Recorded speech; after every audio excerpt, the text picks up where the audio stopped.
And welcome back to the Black Psychologist Podcast, episode 21. I am one half of your humble and gracious host and clinician here for your listening pleasures, Dr. Kyle Osborne. And I appreciate everybody here watching and listening. And of course, I am never, ever here on this special occasion, on this special episode. I'm never here by myself. So you know who I'm here with. This guy, he's sicker than your average, and they just love his flashy ways. Guess that's why they broke and he's so paid.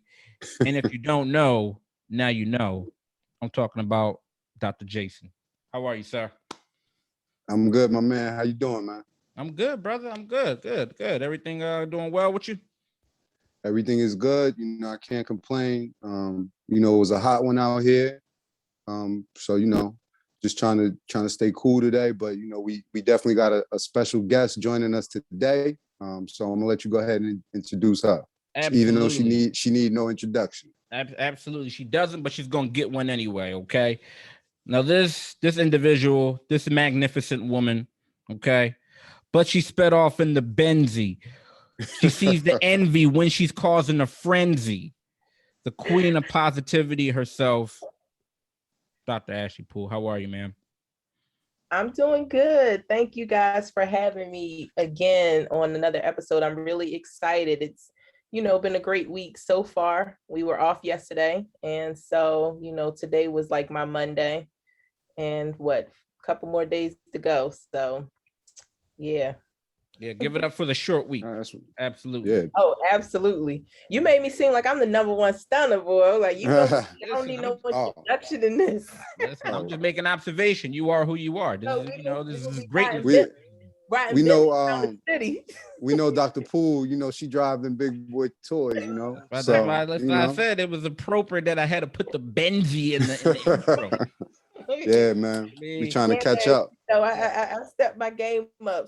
Did you all know I was in a car accident? So someone rear-ended me on my way to work, totaled my car. I love my Honda. It was paid off. It was good to me. But, my mom was like, it's time for an SUV. And started looking. I looked at I looked at the X5, the BMW. I looked at I think it was like the Q5 or something. And the Mercedes just, it said something. It said Dr. Poole. There you go. That's what it sounds like. I mean, listen. There you go. It fits you, Very, very deserving of it. You work hard. You save lives. So listen, this is what you worked hard for. So if anybody should have it, it should be you. Appreciate you, brothers. All right. So we appreciate you being here, Dr. Poole. And without further ado, we're going to get into it. So for the past 2 or 3 episodes, we've had the pleasure of some of our listeners and our watchers, our subscribers, sending in questions that they want feedback and they want some input and an insight into.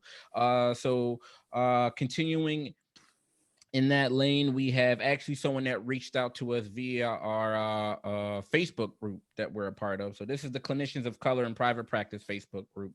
And I was sent a message from Nikki Jam. All right. So I hope Nikki isn't too upset that I'm putting her name out there, but, I want to give credit when due. So she reached out to me a few days ago, and she mentioned she asked, does anyone have any book recommendations or navigating the workplace as a person of color?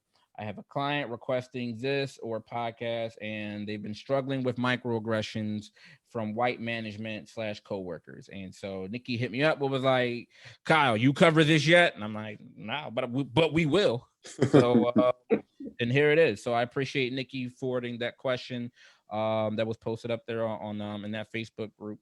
So just kind of give a little background for people that aren't familiar with microaggression is. So even though and despite the increasing, diversification of the workplace and any type of gains that in the workplace since the civil rights laws have made segregation and discrimination illegal, racism is still, unfortunately, a critical factor in explaining the underrepresentation of people of color in the workplace. And so now modern racism is different than what it used to be years ago, right? So, modern racism is more likely to be expressed on a covert level. It's indirect, it's more ambiguous, and that when racism is in that manner, it's really difficult for and challenging for for it to be identified or acknowledged in the workplace. And so, there are so many different types of microaggressions. So you can have the microaggressions where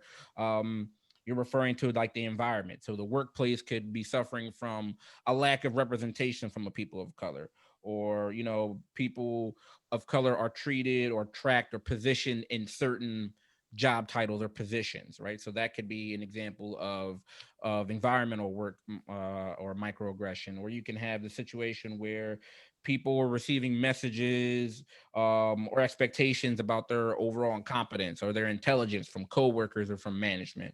Or it could be a microaggression situation where you're excluded, where you're excluded from social gatherings, you're excluded from work meetings, you're excluded from all these other different things, and you're not afforded the same opportunities or work opportunities or advancement that your colleagues are involved in or open to them. So that's just kind of a little background or history of what microaggression can look like for those people that aren't familiar with it. So starting with you ladies first, Dr. Poole, what's your take on this, and what can be helpful, and just go in. So I'm glad that you started off with the definition, just to make sure everyone's kind of on the same page. And I do think that the challenge that comes about is, like, how do you prove that it's really happening to, in order to like problem solve it? Because when we think about like goal setting, it's really challenging to set a goal for someone else. So it's difficult to set a goal for your coworkers or your supervisors. The only goal you can set is really for yourself. So I would say, just on a personal level, I probably would seek like therapeutic support, first of all, because I mean, if leaving a job isn't an option, then I have to figure out how I'm going to survive this position. First off, like kind of like taking care of myself. So I would, encourage anyone to first kind of like take care of themselves, because if you are going into an environment in which these microaggressions are happening and creating discomfort, that can impact, your performance. So first I would, first kind of like look at coping strategies to make the job continually doable. And then I would probably like reflect on ways that I can educate my employers on things. If talking to the employer or whoever is, displaying this behavior isn't, an option. I know specifically where I'm training at now, they have CBTs, or what they call them, in which they discuss like what microaggressions are. And so, if I were to bring it up like phase 2, after I'm coping and bringing it up so that I'm not so emotional and I'm more problem solving oriented, I likely would just provide the definition like you did and provide some examples and say, like, I've been in environments where this has happened, and, kind of bring it to the forefront that way. But it's definitely super challenging, because I do wonder you all's thoughts on the subjectivity of like microaggressions. Like I'm just thinking of different examples now, just more specifically related to like hair, and comments made about hair. So yeah, that's kind of like the step 1 and step 2 that I would do, just thinking off the rip like that. What you got, Jack? The first thing I would say is there's no right or wrong answer in terms of how you respond, because that's going to depend on the work environment, who you're working on, who you're working with, whether you feel like you're going to be supported, whether you feel like whatever you're going to do is going to ultimately make a difference or make your work experience even more difficult, right? And you got to consider all of those things, especially depending on what you have on the line, right? And I don't want to draw a conclusion between everything, but it depends on what kind of position you're in. If you are an intern and somebody is holding your hours in their hand, you might have a different response, than if you are, working with somebody in a different, capacity. If you're employed by them on a construction site or in a retail setting or something like that. So you got to consider your work environment, right? The second thing, kind of talking about like higher education and those type of environments, I think it's important to find like a mentor or somebody, even if it's not in your own like building in your field, who might have been through those things, right? To help you process the experience. So number one, how you feel is how you feel, but number one, so that you're identifying it as the right thing and you're not mislabeling it, you know? And two, just to maybe get some strategies of how they dealt with those things, right? Because I know the majority of the microaggressions I've dealt with, you know, there have been people who've been in my place who've dealt with them as well, right? And a lot of times when I've seeked that counseling or advice from people who have been there before, you know, especially in that system or wherever you're working it, you know, I've gotten good advice as to how to navigate it, you know. And if we're being perfectly honest, you know, sometimes the decision may be to attack it straight on and go through the channels. And sometimes it may be like, well, I got a month left, I'm out of here. You understand? Depends on what you have on the line, if we're really being honest. Yeah, I'm gonna echo what you said, Jay, as far as like that supportive network, right? So whether it would be a mentor or even just with other coworkers or colleagues, I feel like having that supportive network and that sense of community is really important. One, just to make sure and confirm that you're not the only person going through this. So I think that's important in saying, hey, you know what, is it just a me thing, or does it seem like, you know, getting that, you know, that community aspect of say, hey, are you going through this also? Have you experienced this? And then also there's strength in numbers. So if it is a situation, like you said, Jay, if you want to attack, you know, head on, is a lot more credence and validity if it's a whole bunch of people, right? Where, like you said, if it's an intern cohort where you're saying, hey, you know what, we're going through this is things that we've experienced, as opposed to say just an individual. Because again, when you're dealing with this type of aggression, it can be very challenging. You know, something else is documentation. And again, I said earlier how difficult it can be to try to, you know, try to get this down in black and white or jotting some down, as far as, because it's covert, you know, it's ambiguous, but as much as possible is trying to document when different occurrences are taking place or when these experiences. So say if you do want to take it to the HR level, you do want to take it to, you know, another hierarchy of command, you have your evidence, you have your file, you have your portfolio, you have, you know, experiences that you can refer to. And also, definitely, this is an even better time to like really ramp up that self-care. So if you're a religious or a spiritual person, this is something you absolutely want to start to hone in on. If you know, all these other different things that, you know, exercise, music, all these other different things, this is, I think, something you really want to put forth and add to like your regimen and your daily activities, is having your self-care plan, because you're going into a hostile environment. You know, I can't imagine what it's like going into a situation where you have to be perfect. You can't make any mistakes. You're in this, you know, again, a very hostile and uncomfortable environment. And if you don't have the luxury of saying, hey, I'm only going to be here for a couple more months, or there's an end in sight, you're going to be, at least for the time being, it's going to be really important that you take care of yourself through this, in addition to the sense of community and all those different things we just mentioned. So absolutely, definitely a part of what you mentioned, Jeff. Right. Yeah, good. I was just going to add one other thing is, I think like when talking to community, it could be helpful to maybe like reflect on a person's intent. So like I had just kind of looked up something real quick. I taught diversity in the spring, you know, to a doctoral level cohort, and it just She's kind showing of off. She's showing off. I saw that. You saw that plug. You saw the plug in there.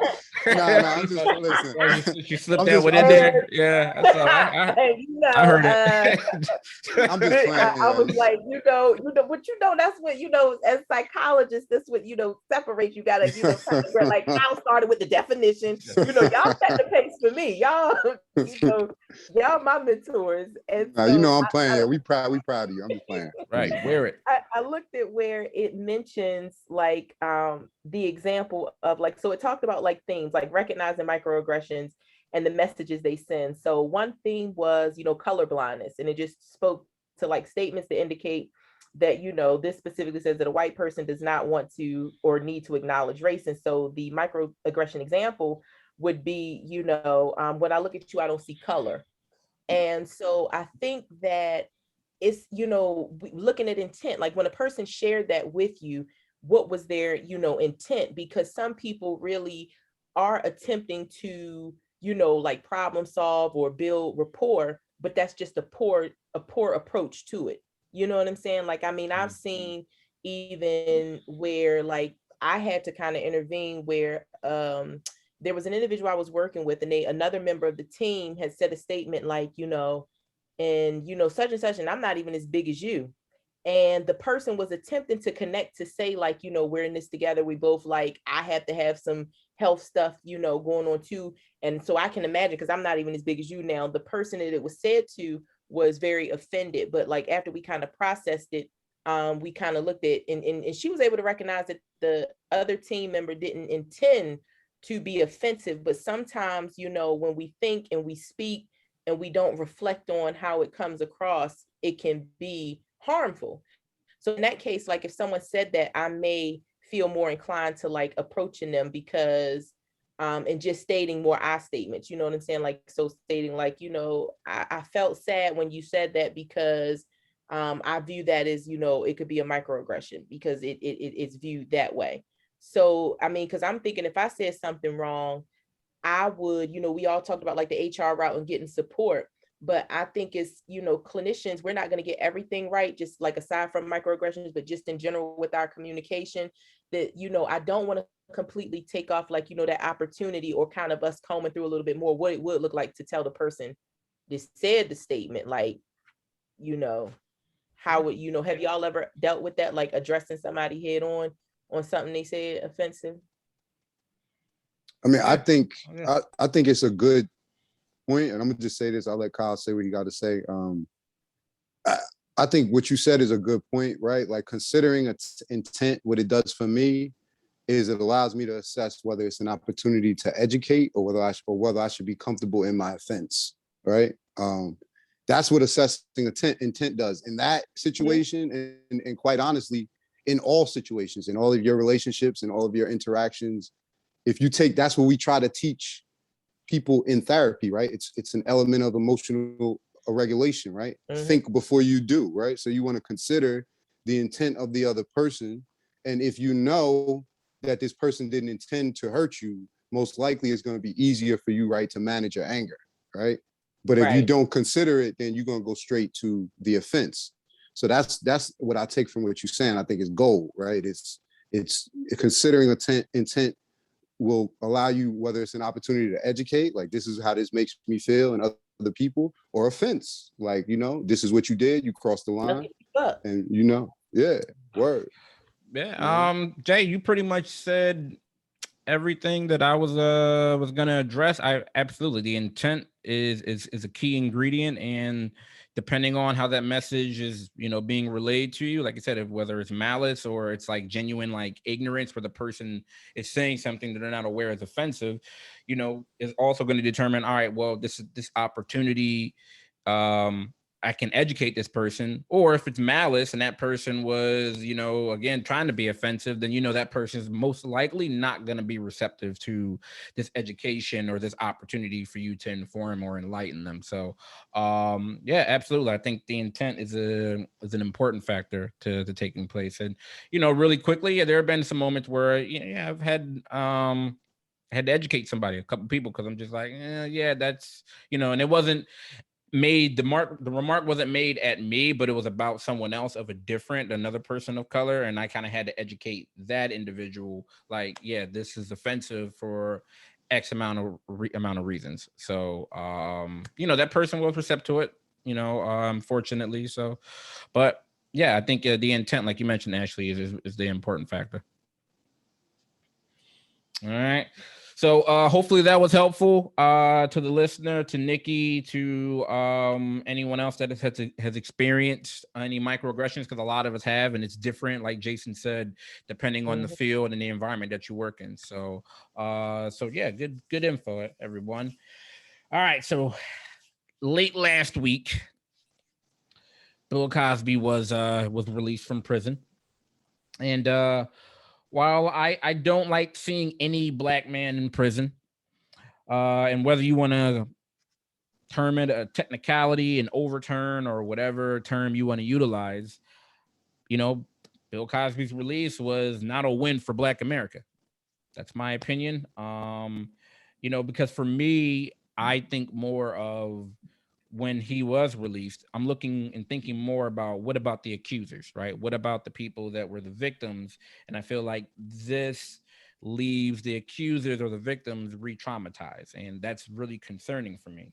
So and there have been a lot of things that I've seen as far as some of the victims and some of the people that, you know, came out against him originally, that the ruling re-triggered a lot of their post-traumatic stress symptoms. And so, you know, I think we're going to see more of that as far as you know, as the days go on. You know, you're going to see a lot of people expressing, you know, their feelings of trauma and re-traumatization.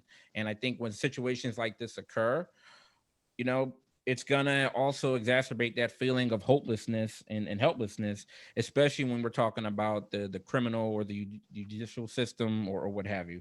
You know, like when that decision, when I kind of saw it, you know, take place, you know, for me, it was like, you know, this seems like this could be like a giant step back in some of the progress that they made with, you know, not just the Me Too movement, but just kind of with any type of situation where you had individuals that were able to use, you know, their power, their fame, their celebrity to, you know, get away with things.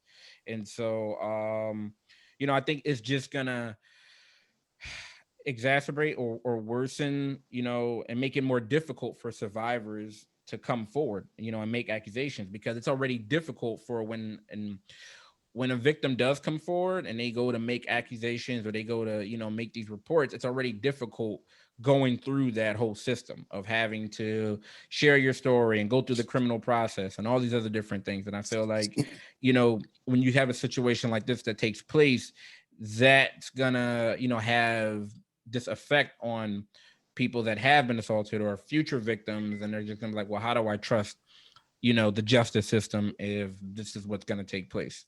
So that's just a little tip of the iceberg, but I'm gonna let y'all jump in there.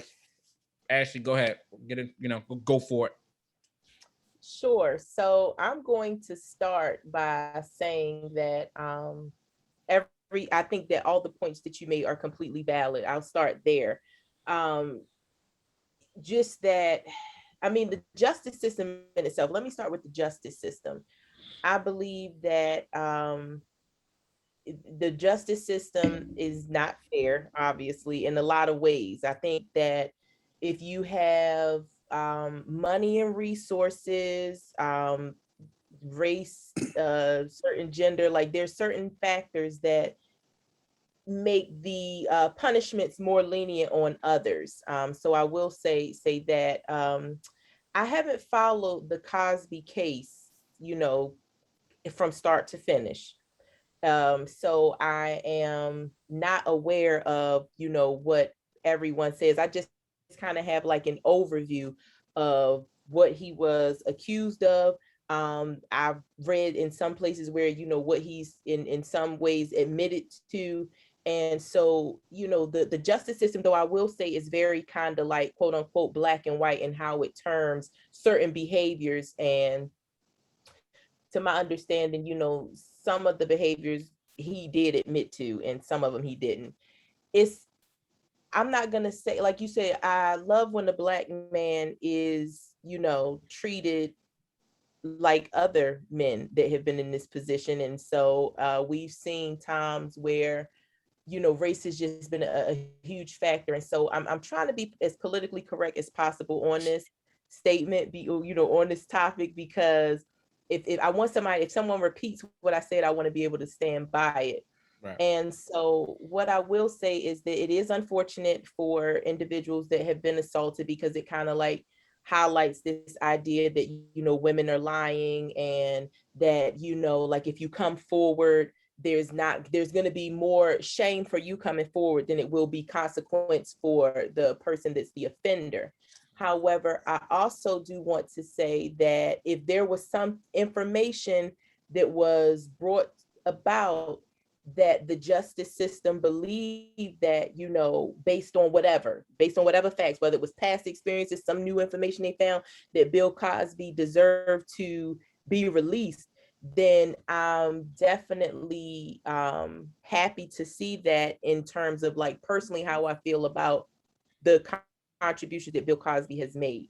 So he did serve time. If that was adequate for his offense, I do believe in, you know, rehabilitation and people being given second chances. So with that being said, I'm gonna let Jason kind of like give his perspective and, you know, maybe expound a little bit more, because I actually had something I was reading when I knew that we would talk about this topic. But I will say I didn't post about it.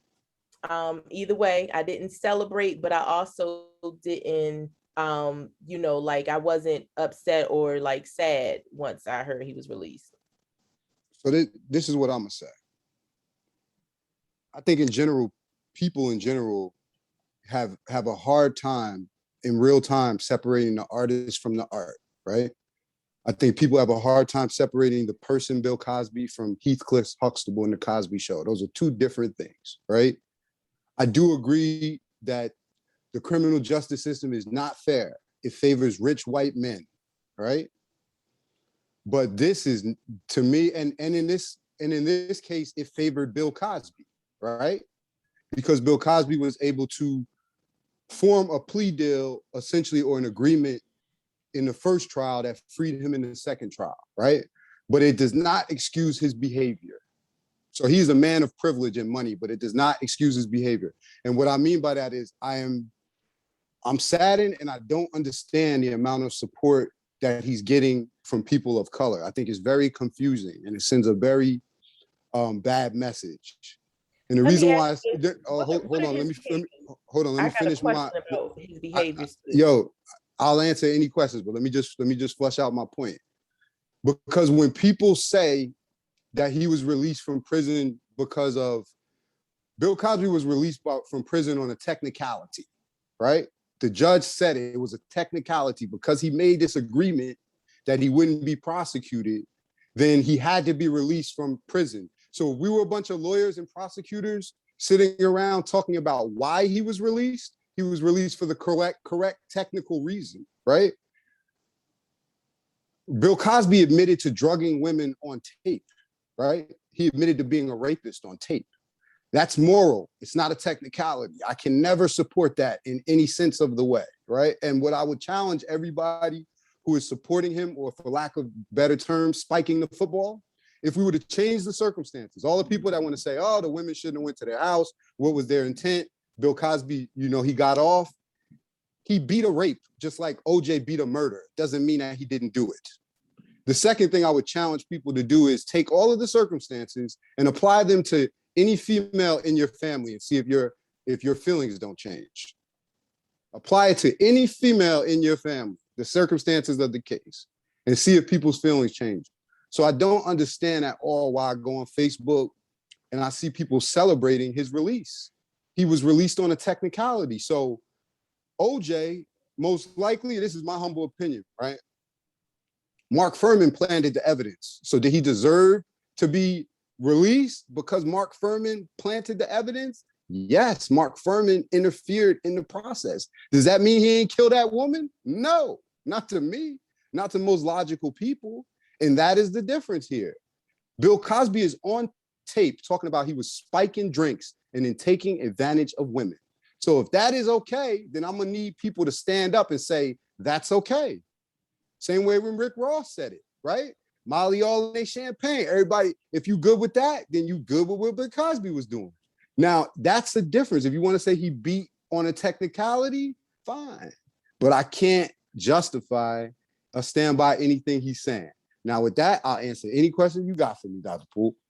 So my question was, he admitted to, so I think that's where I'm unclear. And I just kind of looked up what CNN has, so I'm not even sure if that's an accurate statement.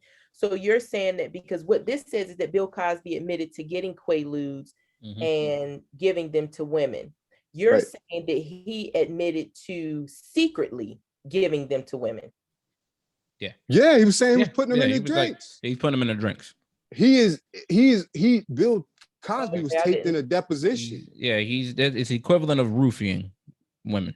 Okay. Yeah. So this is the first time that I've heard that portion of it. I see it says, when you got the Quaaludes, was it in your mind that you were going to use these Quaaludes for young women that you wanted to have sex with? And he said yes. Yeah. And okay, so I see where it says, did you ever give any of those young women the Quaaludes without their knowledge? Cosby's attorney objected and told him not to answer that question. Okay, so you gave them to people, yes. So I think that is where, to me, like that's where it gets more clear. It could get fuzzy right there. And this is the thing, right?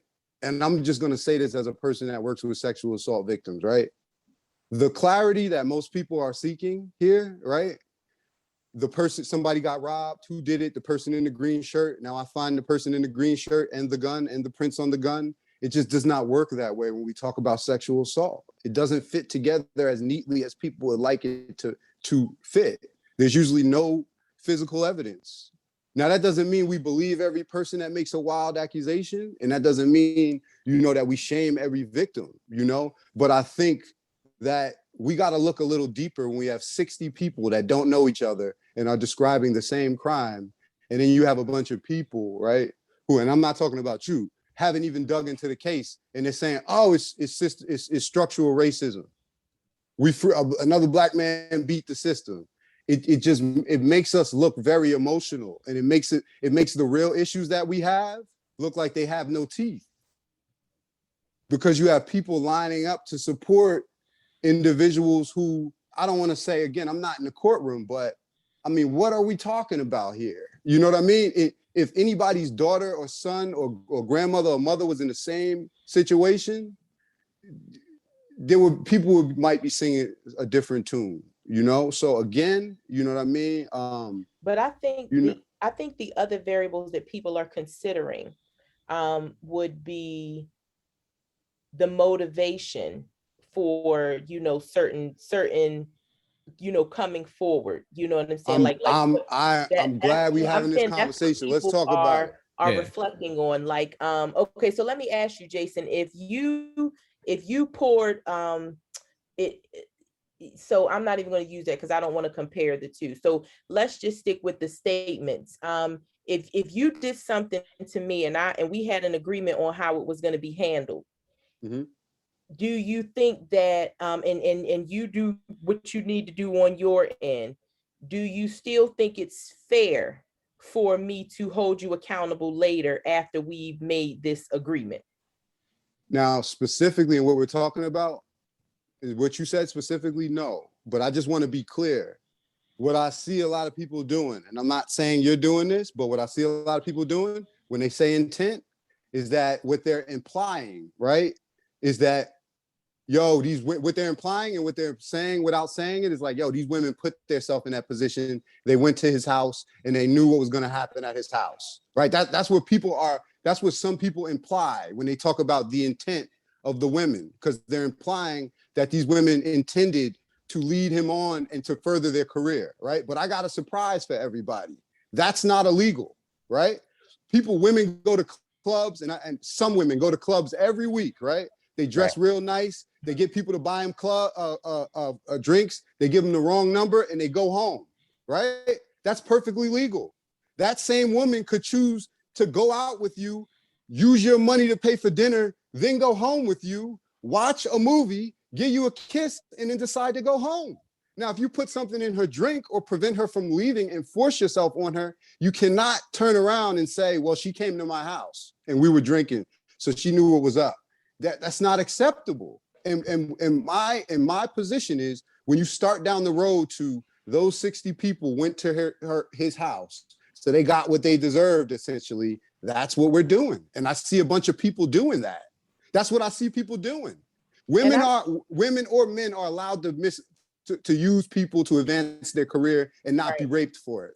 I 100% agree with that. And I think that a lot of people just don't have all of the facts and the information. And that's one reason that I am, stating the facts and stating that I don't know them all. And I'm asking questions and I'm bringing different things for us to discuss, because I think most people that have an opinion don't have all of the facts anyway. They haven't followed it. They don't know the technicalities. They're just looking at, kind of like one main point and drawing a conclusion. Is not, and everybody can have opinions. I don't think there's anything wrong with that. Felicia Rashad lost her job because of her opinion.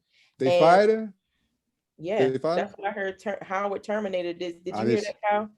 Yeah, I did see. I saw that recently, and that was really unfortunate. Like that was Yeah, because she spoke in support of him. And so another reason that I that I do think that it just needs to be, all things just need to be discussed. At the end of the day, I don't want to judge anyone and say like, oh, they got what they deserve. I would never say that, because I absolutely agree. The law is the law. You know what I'm saying? I can go out nude if I want. And as a woman, like I love dressing sexy and, and all that kind of stuff. And I don't think that equates to me saying, come take advantage of me.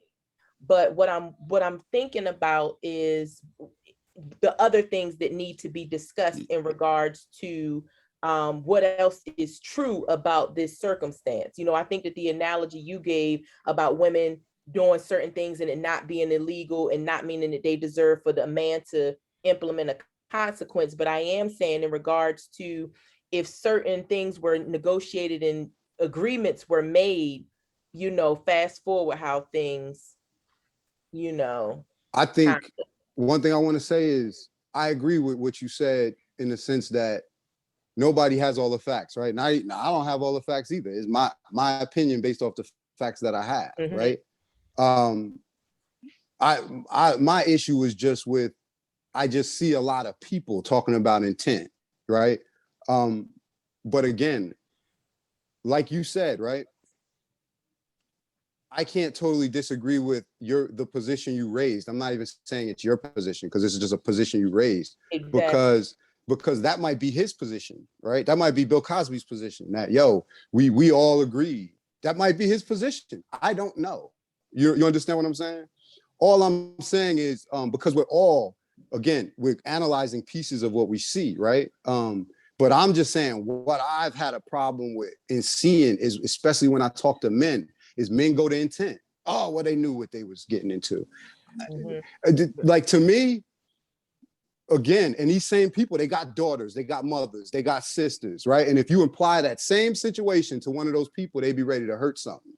Easy. My thing was also, what was concerning to me was that not only was it coming from men, but it was also coming from women. And that's always like mind blowing to me, that being that women have been assaulted, that you would think that, okay, that sisterhood, that womanhood, that would kick in. But I saw and observed a lot of women, various ages, again, just kind of, I don't know if it's based off of emotion or, again, it's just like, okay, the system worked for this Black man, right? And it's just like, well, these women are out here being harmed, sexually assaulted, traumatized, right? All these other different things. And you would see like, well, you have a whole large list of women that came out and, well, it's just a female conspiracy. They're just out to get paid. They're out to all these other different harmful things. And that's something that I've had to either educate or kind of inform people about. Like, listen, even there was an ever growing list of women that came out.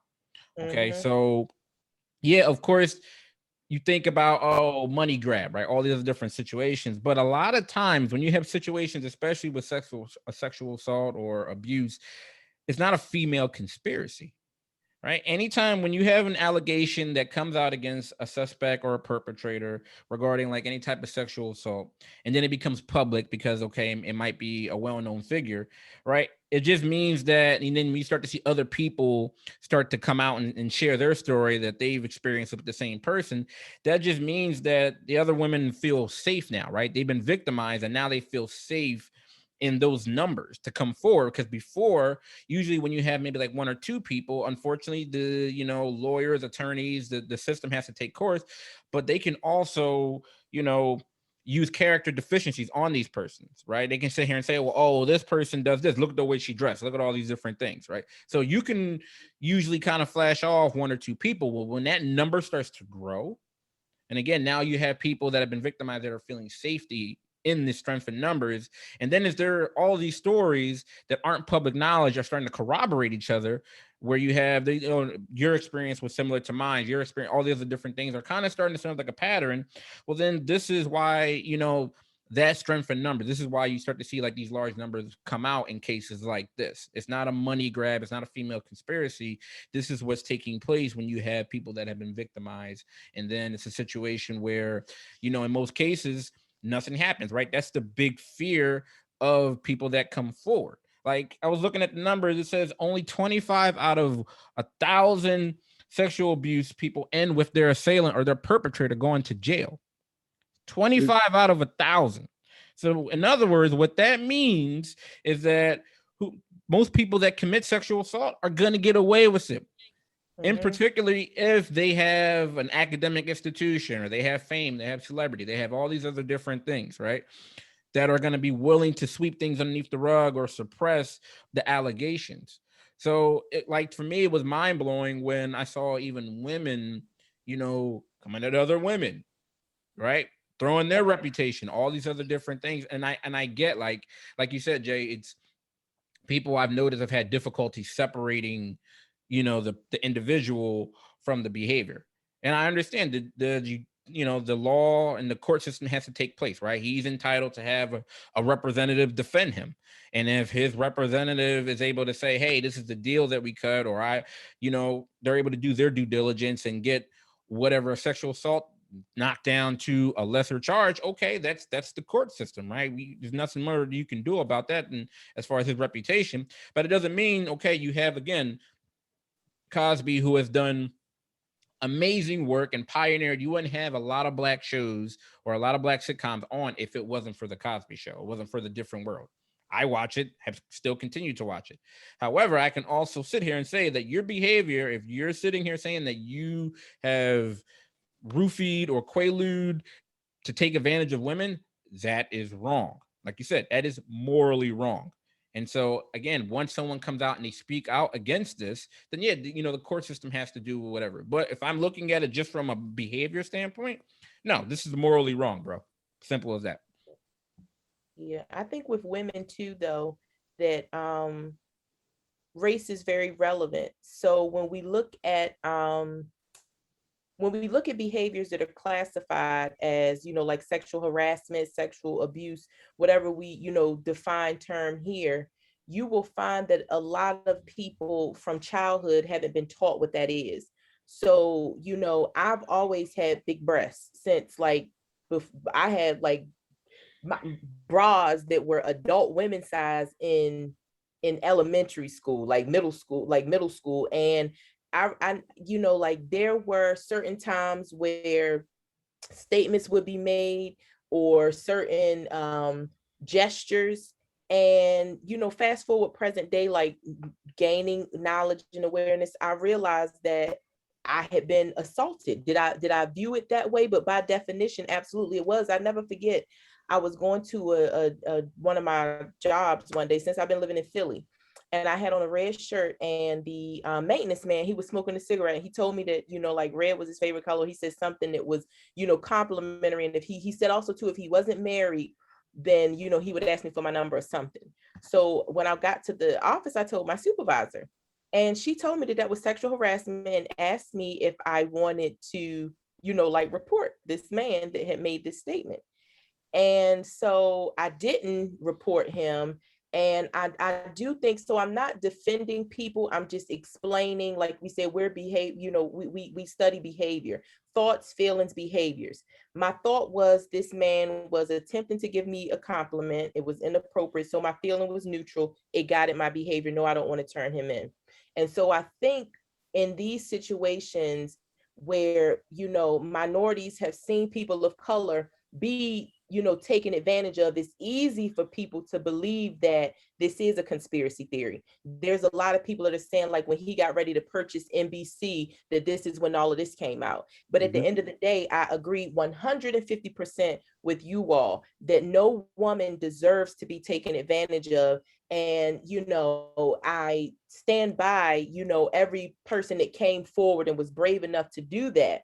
But when we talk about the whole picture and not pointing the finger and not saying, somebody this way for thinking that way, I can, only try to really think, like, why would someone, knowingly support someone that they know took advantage of women? And I think that they're minimizing that, behavior. Maybe they didn't hear the fact that he admitted to giving it to him. The only part they heard was the first part that I read, where he said, yes, he got the Quaaludes for the women. Yes, he gave them to them. But they've kind of minimized the other part and maximize what else is true about this situation, whether it's timelines. And I would hope that they wouldn't just do this for Bill Cosby, but that's their thought process. But I do know a lot of this comes from historically how we were taught on managing things, like, value system. Do I want to tell that this boy was rubbing my breast at the pencil sharpener and risk him getting suspended or expelled from school? Or do I want to, minimize it, like cost benefit analysis? And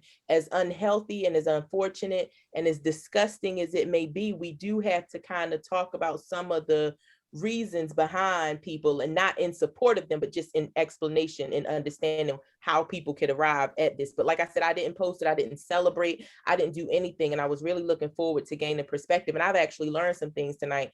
And I'm very happy to see that it's two Black men that are speaking about this in a way of, these are the facts that we know, and this is how we feel about it, and hoping that, because I would guarantee it's even smaller if you isolated Black people. If 25 out of 1,000 is found in general, it's probably half a man out of 300,000 for us. So thank you guys. I mean, I agree with you. And one thing you said that I think was 100 and on point is that, my humble opinion, right, like the tradition of this country, right, has created the conditions for this, right? Meaning, like, we know everybody we've seen, Black men that we think were powerful that have gotten, not a fair shake, right? We've seen white men who were powerful get off, right?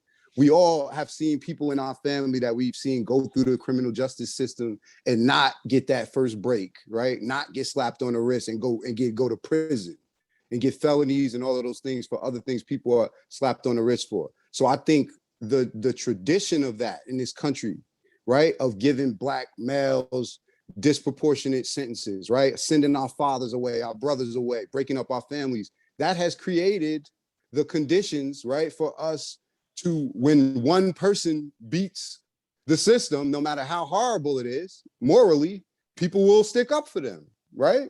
People was happy for OJ because they felt like they won. They felt like they got one over. You should have seen the reaction. They still show it on the news, the reaction at Howard University. It was like people had won something. Oh man, we was in 6th grade. We celebrated that. I remember. Right, right now. Look it up. Yeah, we was banging chairs in the lunchroom and everything. And then, like you say, naive. You just thinking about the historical aspect of, we finally got a win. Now, I bet you if you start peeling back the layers of some of those people, right, inevitably, because of the numbers, some of those people have mothers who have experienced domestic violence. Some of those people have seen it. Some of those people have been through it themselves. So if they really started to process and really digest what they were promoting, they might change their mind, right? But again, the tradition of this country, of us being screwed over in those ways, creates those conditions for people to be like, yeah, one person won. No matter how horrible the offensive, even if it's murder, or in this case, somebody accused of sexual assault. It sounds crazy, right? But one of my greatest mentors told me a long time ago, when people do things that go against their own interests, you got to look beneath the surface for their motivation. You got to, because it's not logical. So again, that's my humble opinion, but it's how we got here. I do like what you mentioned, Ashley.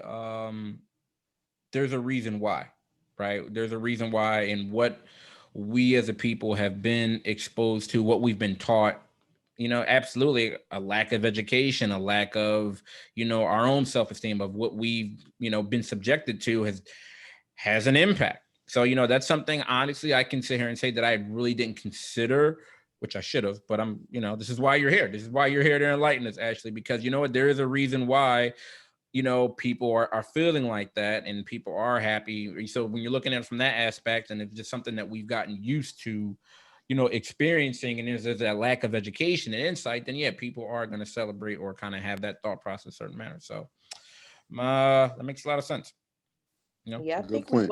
like I said, y'all definitely helped me and gave me some insight into things to consider. And so now I can have more thoughts to talk about it, because we're going to, be talking about this for a little bit. Yeah. Oh, wow. It ain't going away. All right. So staying with the same topic, but going to the other side. Kevin Gates, a rapper from, I want to say he's from New Orleans, I believe. During a recent episode of Hot Boxing, it's a podcast with Mike Tyson, he recently opened up about his rap career and about his tough persona, and which both he attributes are coping mechanisms to deal with the abuse that he experienced as a child. So Kevin opened up and he said it was an escape for me, talking about his decision to start rapping. He said, I'm going to say something. I've never said this in no interview before, no podcast or anything like that. I grew up real violent and real aggressive, not because I wanted to be, but because I was molested when I was a child. And so he talks about how he went on to do a lot of different activities like martial arts, boxing, and all these other different things. And of course, writing and rapping and music is the thing that was always his escape, and that's the thing that stuck. So, Jay, when you saw this article, what were your thoughts? Oh, I was floored, man. For a bunch of reasons. First of all, Kevin Gates was already one of my favorite rappers. He's already all over my iPad, my playlist. For him and Mike Tyson to approach this topic in the way they did, I was floored. I was impressed, and I think it did a lot. And what I mean by that is, number one, sexual abuse, especially in communities of color, is a subject that's off limits to talk about. Although it occurs in our community a lot, it's off limits. Most people, when they experience it, like we talked about it earlier, they just deal with it and move on with their life, right? But that trauma is still there. And I think the most important point that he made, and I mean, this is just gold, is that when we talk about trauma, we usually talking about people that have been in car accidents, right? People that have experienced violence, right? People that have been in wars, right? But he was talking about it from the perspective of somebody who is the aggressor, right? He said, that's why we started killing, right? And I'm gonna be very honest, when you go into these jails and you start talking to gang members and you start unwrapping the layers of the people in our society that we consider the most violent, there's always trauma there. There's always neglect, abuse, physical abuse, sexual abuse is there. And when you experience, these types of traumatic experiences, everybody doesn't internalize it. Some people internalize it and they cut and they develop anxiety or depression. And some people externalize it and they become aggressive and they will take it out on you or anyone else, right? And I say that to say that we got to stop looking at people who are aggressive and just looking at their behavior and just considering them criminals, right? Because they're just, and people don't like when I say this because it's very traumatizing, right? But we got to consider the person behind the gun is just as traumatized as the person who gets shot sometimes. What's your take, Ashley? I would agree. Highlighting everything Jay said. One thing that I think is super helpful is that I think anytime someone speaks that people, consider like a role model or that they can identify with, which, like if he appeals to a large group of or types of people, you know what I'm saying? Like Jay, who's a psychologist, also, like people that can relate to his music and that pain, that trauma that he's been through. And so I do think for him to, use that platform to be so vulnerable is helpful because it will encourage other people to be, vulnerable. I think the main point that Jay stated that it was also a standout for me too, was kind of like looking at how clinicians that are working with youth can maybe do more thorough assessments to see like what's kind of like the trigger for these behaviors. You know what I'm saying? Like, I mean, it's easy to say, oh, he, I think now they're starting to recognize, oh, a person didn't eat that morning. So, okay, now they, feeding them at school, and they're recognizing that, he doesn't really understand he can't read. That's why he's acting out, because he want to get kicked out before it's his turn to read. And I think this just adds another level of assessment of things to kind of look further into and explore. Because if you ask, like, just on the checkbox, you ever been molested, anybody ever touched you, maybe that may not come out. But further exploration into just what was your day like, did anything happen yesterday, it can kind of assist to see that to let this child know, or even this person in adulthood, that becoming so aggressive so that this doesn't happen to you, like, because Mike identified with that too. Mike said that that's why he became like the most vicious person or whatever. Right. There's an alternative behavior that could be one more healthy and productive, that can also protect you from this re-traumatization happening again. But I really admire him for speaking on that, like I said, especially when he really didn't have to. I wonder if he was familiar with Mike's story and that kind of like encouraged it, or if it was just kind of like Tom. I know he spoke about religion, which we know is a protective factor, and how he kind of tried to run from that calling, but now he's been embracing it. Yeah, something that stood out while I was reading it was like 1 in 6 boys, right? 1 in 6 boys is sexually abused before their 18th birthday. Right. So I didn't expect the number to be that high.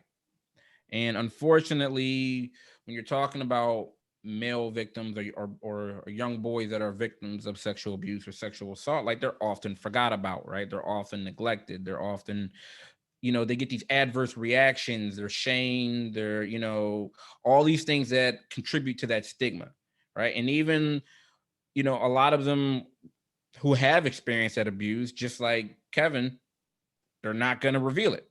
They're not going to, even the people that they trust, people that they love, they're not going to reveal it out of the fear of either an insensitive or an inaccurate or like that victim blaming reaction that they'll get, especially in our community. It's that, oh, what you gay, man, why you let that happen, right? You get shamed, you get blamed for it. And then that's where it comes out, like Kevin mentioned, like Mike talked about, because there's an impact, like you were saying, actually, there's an impact that happens to people that are traumatized. And like you said, that protective factor comes into it, right? And then sometimes to some situations you become over aggressive, or it could be an adverse, or the other opposite end of the spectrum where you shy away from relationships from men, right? And that can include brothers, that can include coworkers, cousins, friends, right? So you can either sometimes be overly aggressive, or you could be on the opposite area. And for those like in Kevin, and like you said, Mike talked about it. Mike said, I'm gonna be the meanest motherfucker on the planet because somebody that did something to me, I'm gonna make sure it doesn't happen again. So I'm gonna be this guy. So it comes out after, it's like you get that fear, or you feel like you're blaming yourself, right? Because that's an important factor or impact that happens, that a lot of victims start to blame themselves, that they weren't macho enough, right? That they weren't tough enough to either prevent it or protect themselves from happening. So it's like, we're going to overly, compensate, and I'm going to go in this direction where it doesn't happen. And we've all seen that, right? You get misdiagnosed, you get mislabeled, right? That aggression, you do something and you get locked up, right? All these different things that stem from a trauma. So what I appreciated, one, like, was Kevin's honesty. And I think it does have that community that comes out, because Mike immediately was like, yeah, I know that path too. And so, like you said, I'm not sure if he did know, but something, he felt comfortable enough to say this in front of Mike, right? Who's as macho and as tough as they come. But you feel like, you're going to get, again, this, hopefully more people will start to come forward and know, it's like, hey, you know what? Again, 1 in 6, that's a lot. It's a high number we're talking about in the scheme of things, right? So hopefully with this shines that light, because unfortunately, in order for stigma to start to become reduced or lessen, people do have to come out, and it's tough just for all those reasons we mentioned. But I'm happy that he was comfortable enough to come out, and then hopefully more stories will start to come forward. So, but Yep, I mean, it was a good piece. It's definitely a good piece, and like I said, I'm just glad that they kind of had the courage to jump out there and deal with that serious of a subject, because I mean, sexual assault is bad no matter who it happens to. But especially when we're talking about children, it's especially horrible, equally for boys and girls. But when we look at the two populations, a lot of children in general slip through the cracks, but boys, sometimes, because of some of the stigma that's associated with them disclosing, right? So good article. Absolutely. All right, so we're going to finish up with some more current news that happened late last week, kind of going into the weekend. So on Friday, star American sprinter Sha'Carri Richardson, she was barred from competing in her signature Olympic event, the women's open meter 100-meter dash. Why? What was her infraction?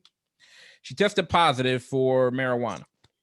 And although her drug test was obtained in Oregon, where that's where the Olympic trials took place, and that's where they were held, where I want to add that recreational cannabis or marijuana use is legal among adults for recreational use.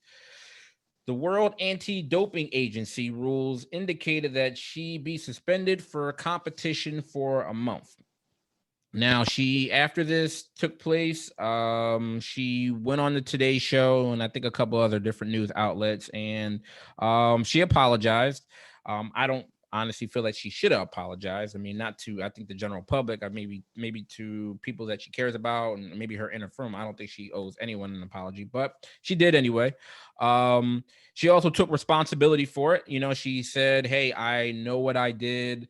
I know the rules and things that go on. So I thought that was commendable because she took responsibility. She didn't give like a PC type of answer or anything.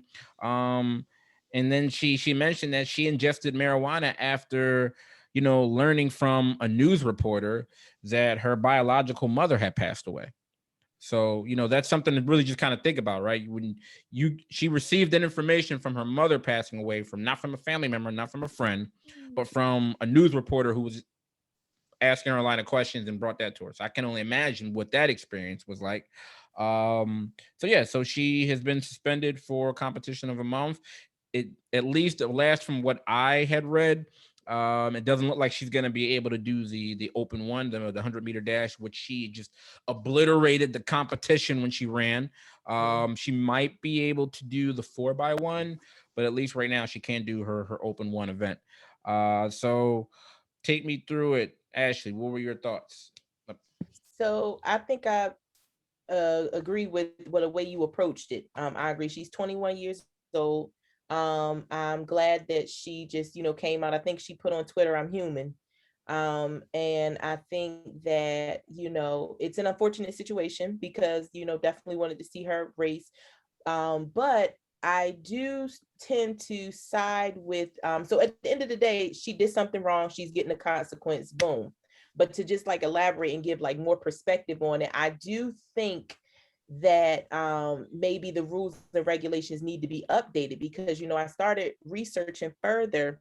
And because like on Facebook, they were saying that some people could say that she was using marijuana as a performance enhance, because they ask people like, do you perform better when you smoke? And some people are like, yeah, or like it helps with recovery because it helps them sleep better, whatever. But after like looking up official documents, it said the rule dashed her dreams of competing in her signature 100-meter race, despite THC not being a performance enhancing drug. Again, stating that she used in the aftermath of her mother's death. But it just says that, and I agree with this statement that it should, cause people, the organizations to discard outdated requirements for drug abstinence for workers whose private use doesn't affect professional performance. And so I do think that while it's in place, like I said, she messed up. And so she's not going to be able to compete. But going forward, I am pro recreational drug use for adults. I don't know if you all are familiar with Dr. Carl Hart, but he actually is a neuroscientist at Columbia. I want to say he's the first tenure African-American professor there, but he put out a book, and it was like drug use for adults. And he talked about recreational drug use, and, you know, to some people's advantage, certain drugs get out your system quickly. So you can recreationally use because, you know, your body metabolizes it so quickly. Whereas other people will see will see consequences of their recreational drug use if it stays in their system. So at the end of the day, I'm not even going to say I'm disappointed in her. I'm just sad that this is the circumstance. It's unfortunate because, you know, marijuana can help coping. But, you know, if I had to write some reports to help support these, you know, outdated regulations being in place, I definitely would support people recreationally using drugs that don't enhance performance and don't impact their ability, like even in the professional workplace, you know. Jay, what you take, bro? Yo, there's no hot take here, man. Like I agree with what Ashley said totally, and I don't understand where the controversy is, right? She's in her 20s. I look at that as like, I don't mean any disrespect to her. She's a grown woman, but I look at that as like a young person to me, right? So what I mean is I still count that as a young person. Like she's obviously not a teenager, but 18 to 25 to me is still in that range where you can make mistakes and still have cover under that. I was a kid. I just made a dumb mistake when you're my age, right? So I look at her as making a bad choice, definitely a poor choice. And I feel bad for her, right? But I think she accepted responsibility for her actions.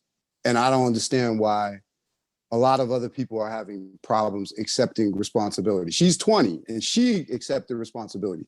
But there are people who are twice her age that are arguing at the rule. Now again, don't throw me into the barrel of cross between the crosswalk, right? Rules. Because I'm not that guy either. You understand? But similar to what Dr. Poole said, right? The rule's been in place for the last 50 years, right? So whether or not you agree with it is a different story. Like we all had to take urine tests to get into hospitals. Whether or not we were taking urine tests while they were debating whether marijuana should be legal in New Jersey and other states. You think all the people that for lack of a better term, pissed hot, you think they have an argument in court? No. Now, the day after the law is made, is put into place, they have all of the argument. So I don't want to be the rules guy, but it's like anybody who owns a business. If I walked in there tomorrow with a cigarette and I was just like, yo, just look me out because I'm young and dumb. You're going to look at me like I'm a fool. You're going to be like, yo, this is my place. These are my rules. So you know what your consequence is? You get no food, you got to leave. If you go into a bar, same rules. If you go into a club, same rules. But you go on social media and you got people who are arguing that the rule is racist. The rule is racist. This is where I get off the train because it starts to be, again, we're not talking about whether culturally, whether we have opportunities, whether we want to see her in that position, whether we're proud seeing her in that position, whether she has a lot of brown girls looking up to her. She has all of those things, right? But that can't complicate whether or not she should accept responsibility for violating the rule. It's very simple. We teach our kids every day. You violate a rule, you get no dessert. You violate a rule, you go to bed early, right? So that's why I say with a lot of these situations that we look at, we make them complicated when they're really very simple. And I don't want to oversimplify it, but the same rules that we apply to ourselves in our workplaces to people that we respect, people will blatantly just violate it just because of how they feel, because they want to see her on the TV. So because we want to see her on the TV, if she was doing heroin and she tested positive for heroin, there are going to be people that say, yo, she wasn't hurting nobody. She did the heroin in the park by herself. That's the mentality that we have. So again, like moving forward, I support her. She'll have my support. You know, it was weed. It's not, you know, the end of the world. Doesn't make her a bad person. But she, like me, like a lot of people, made a poor choice. you know, and I'm sure that she won't make that decision again. And a lot of the young girls and boys looking at her now in high school, in college, won't make that decision. So again, don't understand why this controversy, but you know, I give her definitely still support her. So I wasn't on the these rules are racist train, but I was on these rules seem to be a bit antiquated train. So, you know, I went into it, I'm looking at, all right, let's see what these rules are. What is how is it prohibited? And then I also started looking at it kind of like through a clinician type of lens. So as we're looking at rules, and I may go on a little bit of a rant. All right. So I'm just kind of giving you a heads up, rant alert. Go ahead, rant. All right. Man. Go ahead. So here's rant. the thing. So these rules on cannabis. So the agency, right? The anti-doping agency, it classifies substances as prohibited. Okay. So if they meet 2 of 3 of the criteria, right? So one of the criteria is that the substance has to be performance enhancing. 2, it has to be a health risk to the athlete. Or 3, it violates the spirit of the sport. Okay, which I'm confident that weed or marijuana does not meet this definition, right? All right, so let's get to the first one. So Ashley, you mentioned it, right? You mentioned it being a performance enhancing drug. All right, so weed or marijuana is not a performing enhancing drug. Okay, unlike it's not a stimulant, right? As we all know, it's not an anabolic steroid, it's not human growth hormone or anything. So it doesn't perform, or it's not going to enhance your performance. Honestly, as we're talking about the historic, as we're talking about just straight weed, right? Not K2, not spice, not any of those other different things. Usually, like weed or marijuana, like it actually kind of has deficits in coordination, right? So a lot of times when you smoke weed, you're more relaxed, right? It's a downer. So honestly, if you're talking about smoking weed or marijuana, it can actually do more to worsen her performance. So if we're looking at it from that standpoint, the way she like blew everybody else away on the track, despite having that in her system, is like even more amazing. But again, that's just kind of saying that like it's not a performance enhancing situation. Now, if you want to talk about the health aspect of it, yeah, you know what? Any type of heavy marijuana use, especially in young people, like we're talking about, given her age group, right?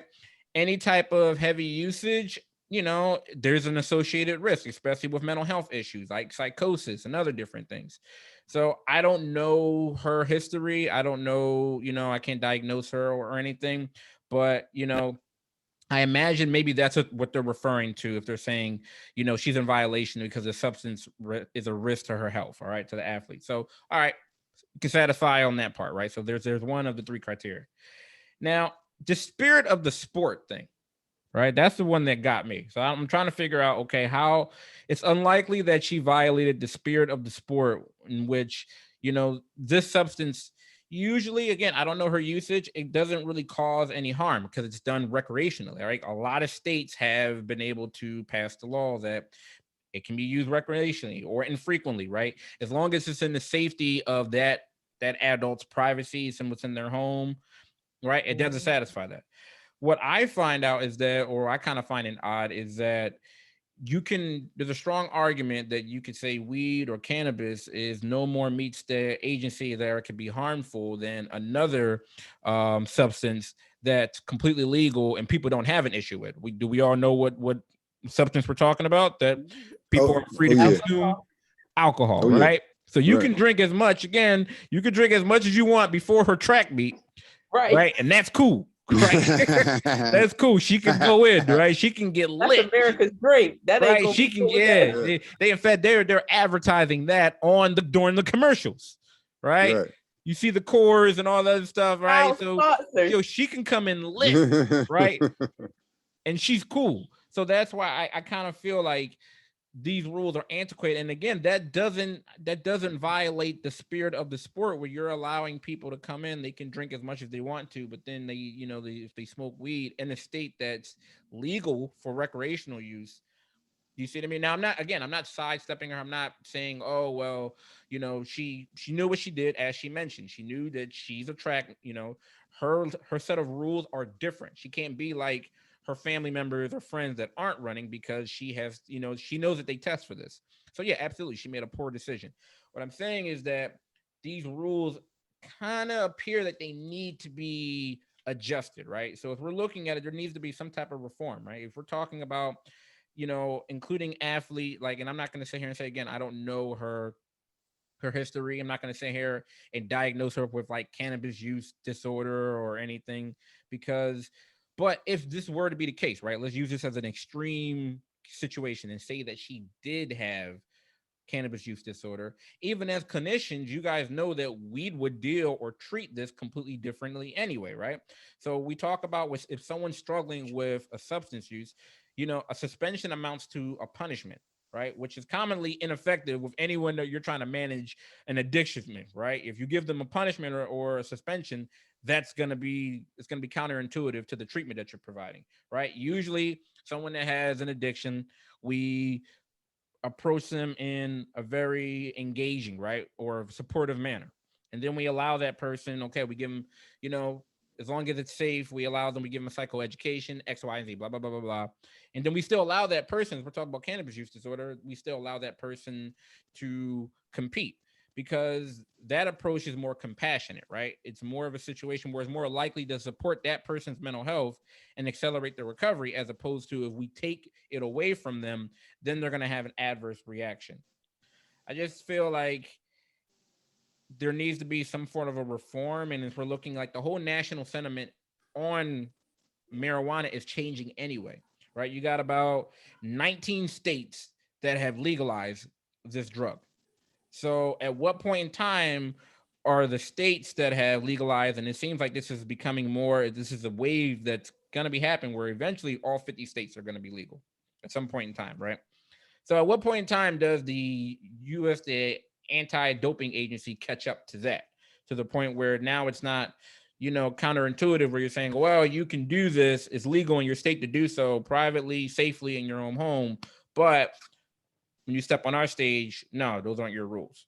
So I feel like, we're causing it like you're punishing athletes for something that's legal in their area, right? And they're doing it safely if it's not an issue. So that's why I just feel like, I'm not on the racism, rule train, but I am on the train where I feel like at some point in time, this particular rule, especially with the spirit of the sport and all those different things, like, this needs to be updated, because it's, like you said, it was made 50 years ago.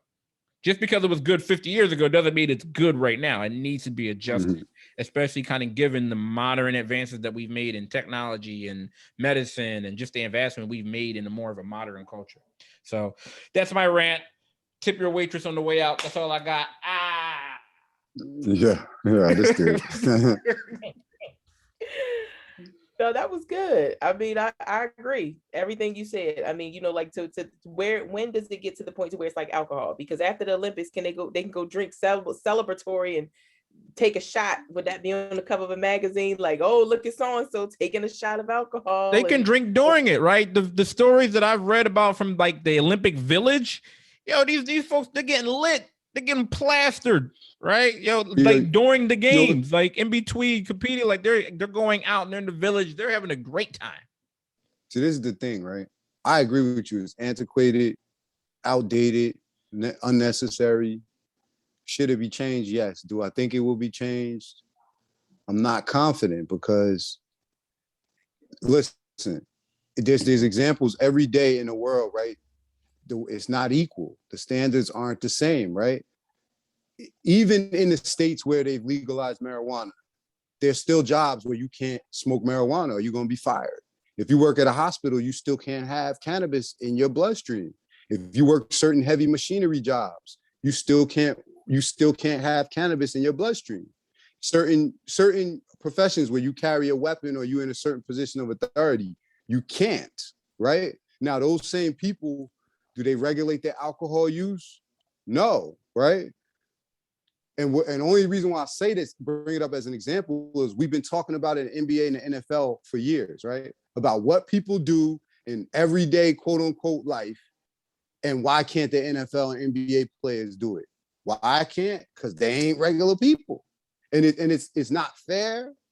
It's not right. But like these governing bodies of these organizations, the IOC, whatever you want to call it, NBA, NFL, they're going to move very different, right? Because the NFL is looking at the perception of those players that wear that shield, the same way the hospital is looking at the perception of their doctors in them white coats, and perception is reality. So it's easier for people to understand someone having a glass of whiskey after work than someone smoking a J during lunch out the window of their car.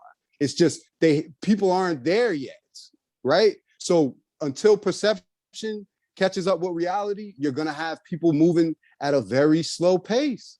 Joe Biden is the president of this country. And a year ago, you couldn't get him to say he supported marijuana. He was very slow. You know what I'm saying? Maybe that's not completely accurate in terms of the timetable. But what I'm saying is on the trail, like, and in the primaries, he was sidestepping because he didn't know exactly what the perception was in the country in terms of how it broke down.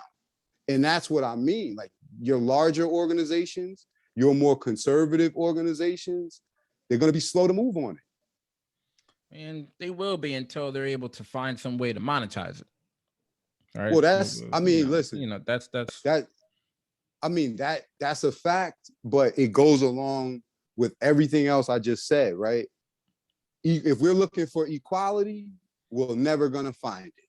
You understand what I'm saying? Because it's just not equal. There's always going to be different standards, in my opinion, for like different jobs and different positions. Yeah. I don't think it's fair, but I don't think it's going nowhere, especially when you talk about like the Olympic athletes.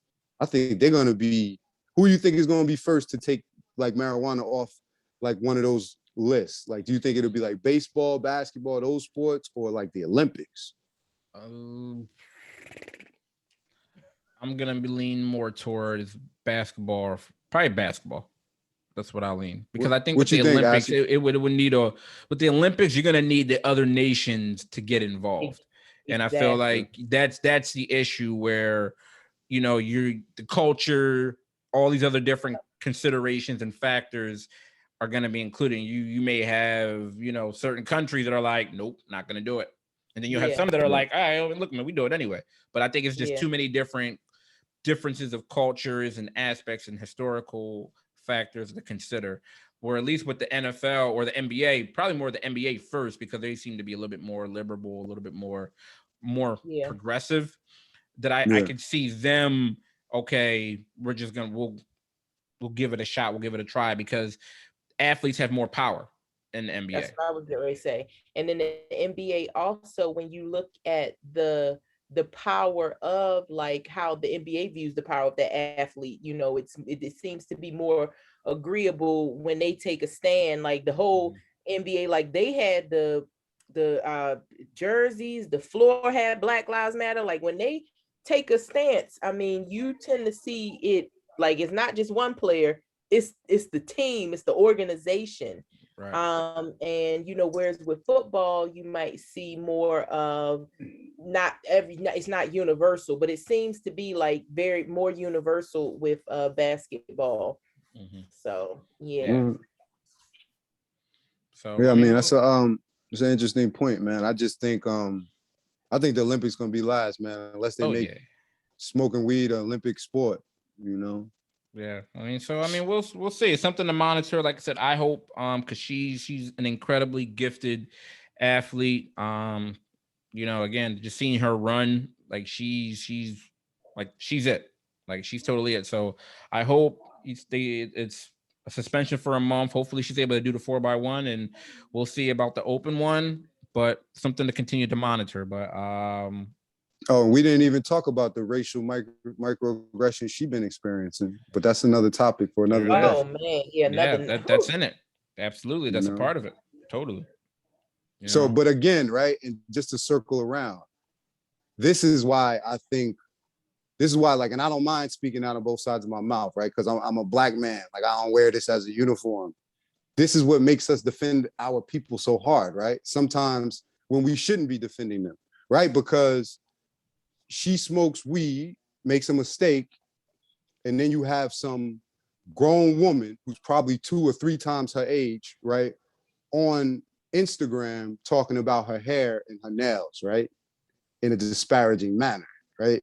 So this is why, again, sometimes, I ain't gonna lie, me included, we jump out the window and say, not this time, right? So again, I could excuse people standing up for her, that's way different than the Bill Cosby thing, but I'm just drawing a connection in terms of, we have cultural triggers. You understand what I'm saying? And when I saw that on Instagram, like I was angry. Mm-hmm. You understand? And at that particular point, I didn't care what she did. You understand?